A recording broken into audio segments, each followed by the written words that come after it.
গোলাপগঞ্জ উপজেলায় সাম্প্রতিক সময়ে লোডশেডিং ভয়াবহ আকার ধারণ করেছে।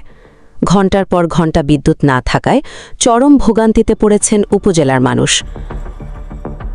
দিনরাত মিলিয়ে বারবার বিদ্যুৎ বিচ্ছিন্ন হওয়ায় সবচেয়ে বেশি দুর্ভোগ পোহাতে হচ্ছে শিশু, বৃদ্ধ ও অসুস্থ রোগীদের।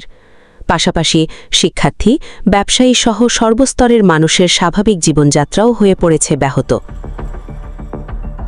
স্থানীয়দের অভিযোগ, কোনো নির্দিষ্ট সময়সূচি ছাড়াই দিনে রাতে বারবার বিদ্যুৎ চলে যাচ্ছে।